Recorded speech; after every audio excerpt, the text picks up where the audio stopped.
So for 2 years, two men argued about whether Jesus was black or was white. And eventually they both passed away on the same day. And they went up to heaven and asked St. Peter, "Tell us, is Jesus black or white?" And all of a sudden, Jesus walks up and says, "Buenos dias."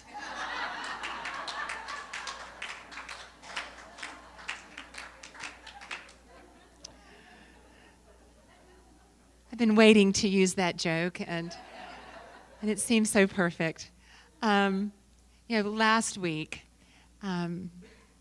we had, I call it a coming to heart in our community based on the events that have been happening in our world. And we looked at this idea that Jesus taught in the Sermon on the Mount of letting go of resistance. And, I tried to pull one over on you to really test that resistance by moving the chairs facing each other. So those of you that are here for the first time, this is a new setup in our sanctuary. And it was so funny because the congregation comes in and they're like, "I like it." I'm like, "Dang." You know how sometimes, in a church, people go, "That's my seat. Don't be moving my seat." But then what I noticed, the resistance came when I asked you to move toward the front row. I'm not going to do that this week. But it was just an opportunity for us to check in with ourselves and to see how we resist, because this whole idea of resisting, pushing against what is, creates the energy from which the situation was created. Do you see what I mean?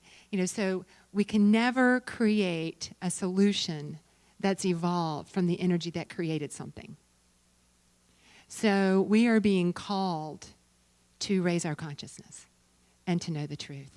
And then we explored Jesus' teaching of the Good Samaritan to ask the question, who is my neighbor? And one of the things I asked you to do, if you would, was to write me and send me some suggestions about what you feel is ours to do as a community. Because, folks, I got to tell you, I'm passionate about this. It is time for us to put feet on our prayers. And, moments of silence are great, okay, and prayers are great. Don't get me wrong, I am a minister, so I get prayers are really great. And it's time for us to put feet on them. It's really time for us to put feet on our prayers.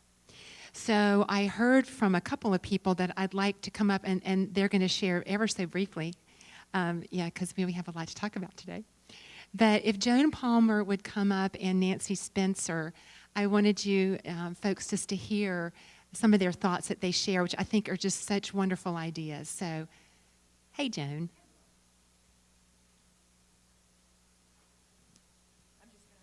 I'm just going to read mine so that I stay on time. Okay.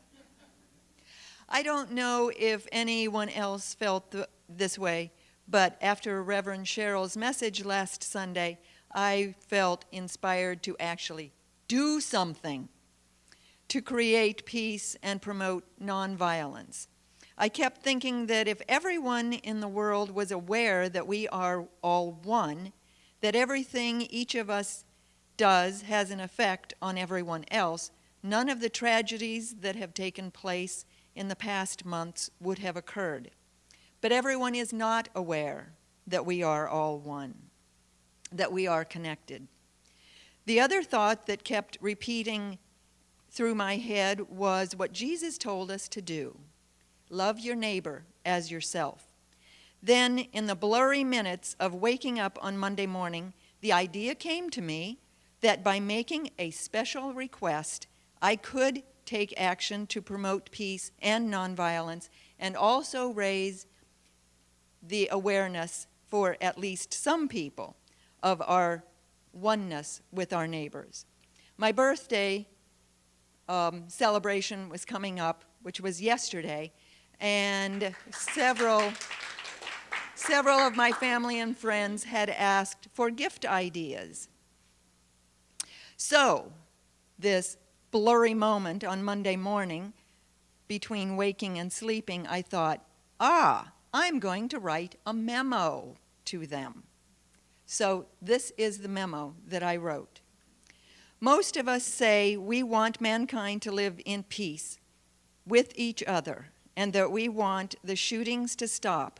Unfortunately, we feel helpless in affecting peace and bringing about an end to shootings and killing. Or we believe that because it's so big and so widespread, we can't really make a difference. Neither of these is true, however. We aren't helpless, and we can have an effect in bringing about these desired changes. We can do it by modeling change for peace and nonviolence in our own personal surroundings, and thereby affect those around us to do the same thing.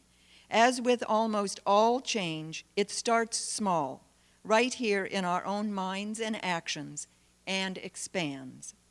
I know that I said I don't want any birthday gifts. However, I've changed my mind.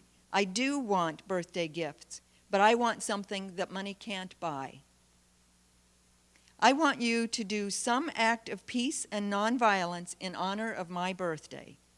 It will probably feel scary, and it will take courage, but I'm sure that it will really feel good. And then I want you to focus on how good it felt, and do it again and again. And in this way, we can start a wave of peace and nonviolence that will be contagious, and it will spread. Some examples of peace and nonviolence are: stop saying and thinking unkind things about yourself. Identify your own feelings of discomfort or bias with people who are different and work to eliminate those feelings.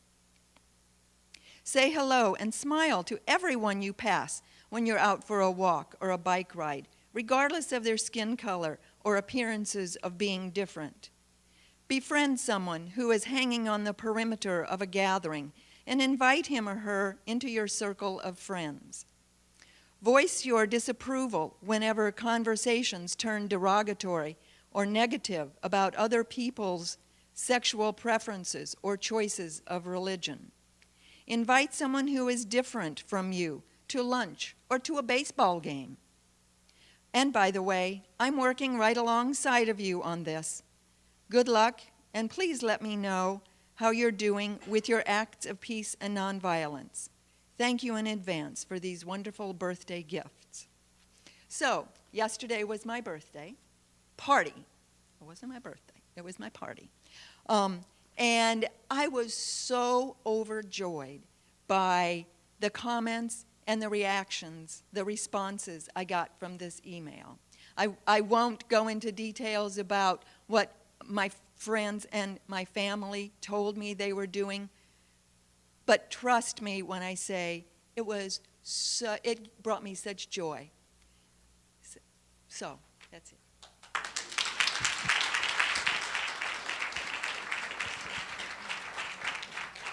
Good morning. I don't have a script because I learned when I walked in the door I was going to do this, so I'm just going to wing it. Last week when I was here, I was moved just as many other people were.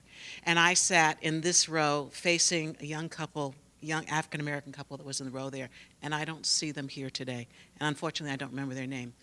And the young woman sat there, and she just cried the whole time. She was just in tears, and her husband mate held her hand, and I knew that she felt what was going on with the violence that's going on. And a lot of other people were moved, but maybe not in the same way. And so I thought, wouldn't it be interesting to have a panel? And not just a panel of people who are African American or Muslim or what, but have a panel of people up here that we could ask questions of. What is it to be a young black man in this country? What is it to be, I have an autistic son. What is it to be an autistic individual in this country or someone with a disability? What is it to be a gay individual in this country where I mean, to me, this one really gets me. Up until a couple of years ago, and even now in many parts of this country, you couldn't walk down the street and express the love for your mate that heterosexuals can. I mean, can you imagine that? Can you imagine not being able to say, I absolutely love you? And it was very moving for me. So I talked to my too old to be boyfriend, and I said, what would you think of this? And he is an African-American male who was born and raised in D.C., and he has felt it all of his life. And I said, would you be interested in participating in a panel? He said, yes, I absolutely would. He said, I think people need to know. I think we need to, but we need to, like I said, not just have it be, it's not a black-white issue. It's a black-white, it's a disabled, it's a able-bodied, it's a religious, it's an elderly issue. My mother is 89 years old. She has some dementia. And when she was younger, and she was very vibrant, she had a great sense of humor. In fact, Brad nicknamed her Crazy Alice, because Alice had the silliest sense of humor. And here she is now, this very infirmed woman, and she's just treated as if she's a nobody. And how painful that is for me as her daughter to watch, but how painful that is for her. So my idea is to have a panel. I'm not sure how we will do it. I don't know if we do it in a lesson. I don't know if we do it as an evening. I'm not sure. But it just felt like something that would be very helpful. I mean, there are a lot of stories out here that I don't know, that if I knew more about, I would be more understanding and more, and maybe able to help a little bit more. So that's my story. Thank you for listening.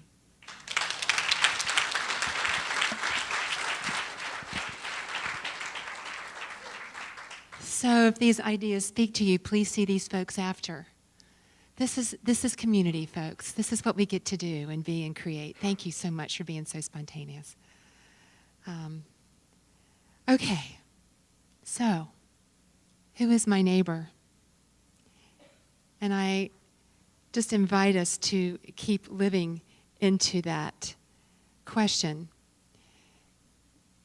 Because, folks, the world is calling. The world is calling us to evolve. It's calling us to change our minds about how we've seen things. It's calling us to do our inner work so that we know our unconscious beliefs about things. And so it just really struck my heart, again, given the incidents that have been happening in our world. And they're happening, and I don't think that we can ignore them. I don't know if it's calling, I think it's screaming for us to evolve. And so I was really looking in my heart this week about what is mine to do to evolve? What is mine to do to be more of an active presence around this conversation of racial bias? And so I thought, my first thought was, and this is the thought I wanted to share with you today, my call to evolve is to educate myself, is to learn more, exactly what Nancy was sharing, about what it is like to walk in the shoes of someone that has a different color skin than me, someone that is differently abled than me, someone that loves someone else, has a different sexual orientation than me. But specifically around racism, because I know you've all heard that I grew up in the South. And so I grew up with a lot of racism around me. I was in school during the time where North Carolina was forced to desegregate schools. And the impact of that. I mean, as a child, I saw things and I heard things. And so I realized that, as much as I have done my work, and there are people in my life of color that I love like my family. And I go, I want to learn. And so I went online and I just simply typed in, what is racism? What is racism? And this is the definition. It's not just the individual negative beliefs of someone that outpictures in acts of hatred and meanness based on someone's racial identity. Racism is a system in which white people as a whole are dominant and have the dominant share of wealth, power, social prestige, access, and entitlement. People of color as a whole, people of African, Asian, Latino, and Native heritages are subordinated and on average have less wealth, power, social prestige, access, and entitlement. Wow. And so I continued my search on the internet to keep learning, and I came across an amazing woman named Vernee Myers. She's a diversity consultant with a degree from Harvard Law. She's African American. She leads the Vernee Myers Consulting Group, an organization that has helped break down barriers of race, gender, ethnicity, and sexual orientation in the workplace. And she's the author of Moving Diversity Forward, How to Go from Well-Meaning to Well-Doing.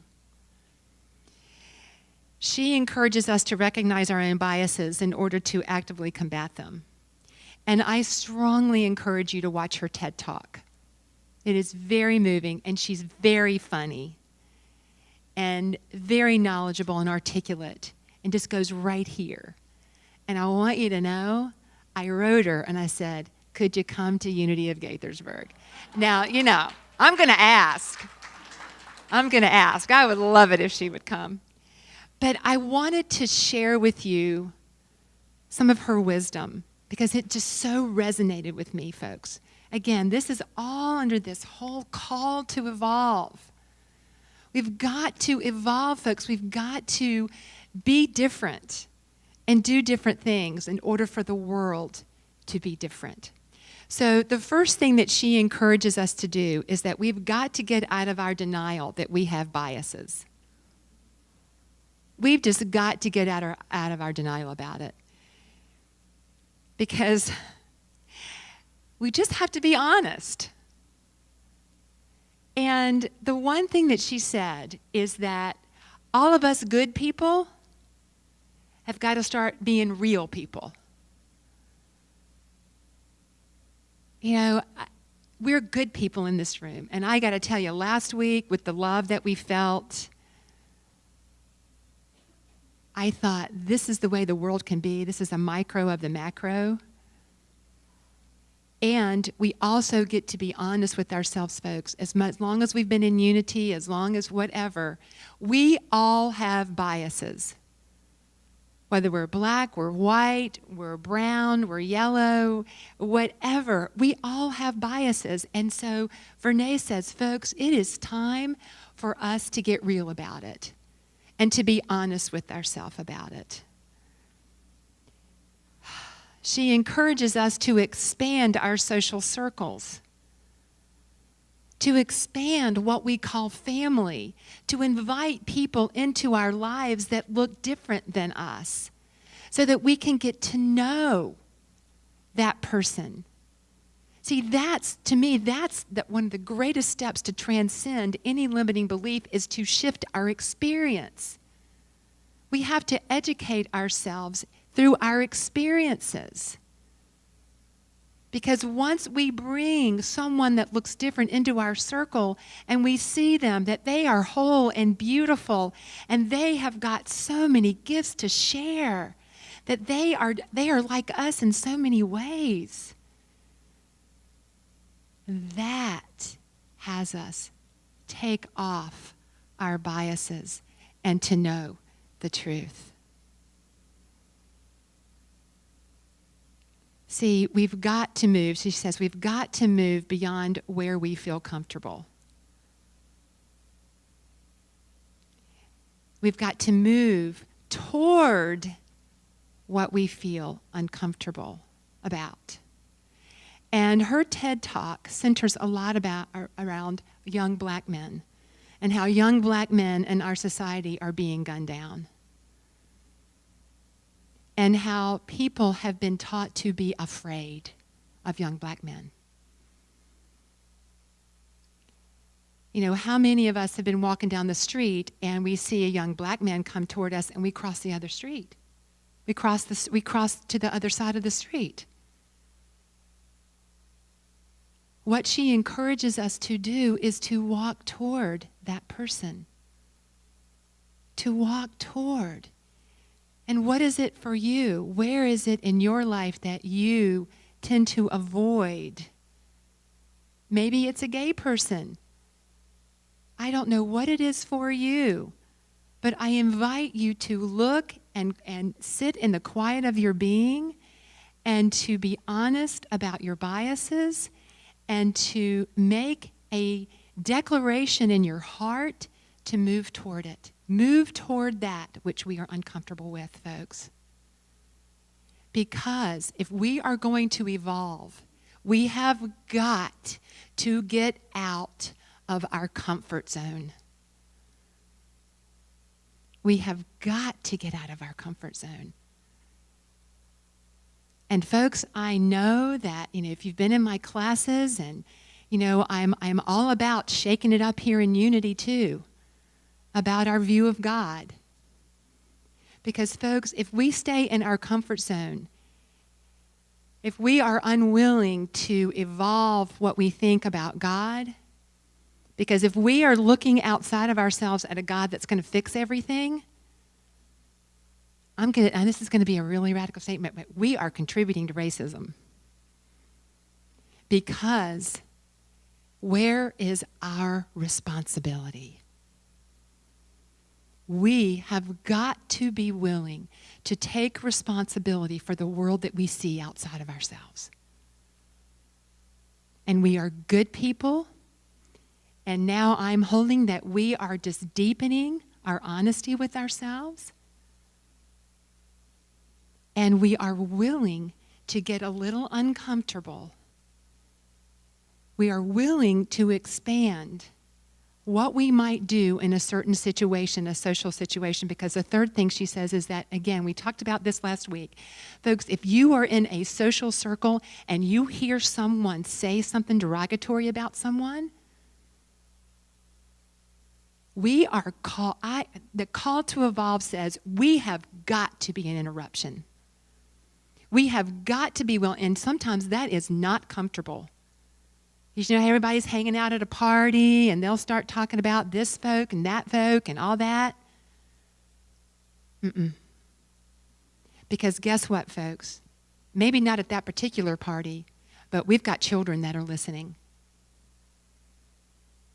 Children are looking to us at what we say and how we handle things. We are models for our children. And they are watching.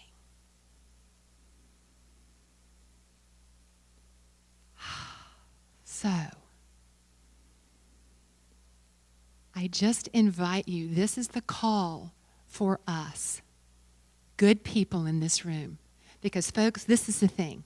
Our Unity teachings could make a global impact. They really could. Because I love that Unity says we are one. I love that Unity says that we are all inherently whole, that we were all born with original blessing. Every single one of us. I don't care what the color of your skin is. I don't care what your experience is, your sexual orientation, where you live, how old you are, your body shape, whatever it is. You are beautiful and whole and magnificent. And folks, it is time that we walk out of this door and we live it like we've never lived it before. This is our call. It truly is. Because there is a world out there that's hurting, and there is a world out there that believes in separateness. And if we claim to be Unity students, we know that's a lie. We know it in the very fiber of our being. And now we are being called by this world to put feet on what we know. We're being called. And so that's why I so invite your suggestions about what we can do as a community. Because it's not okay with me if we don't do anything. We get to do something. We get to be an active presence in this conversation called racial healing. That's what I'm shifting it to. I'm going to shift that conversation instead of racial division. It's racial healing because I say so. We say so. Yeah. Are you with me? Yeah. Okay, just breathe with me. And just silently affirm in this moment, I am evolving. Actually, say it out loud. Let's say it out loud. I am evolving. I say yes to evolving. I say yes to getting out of my comfort zone. I say yes to being the inherent love that I am in the world. I am divine love. And so is my neighbor. Yeah, now we're talking. All right, so let's affirm the truth together. I answer the world's call to continue to know more deeply the true nature of myself and others. I am evolving.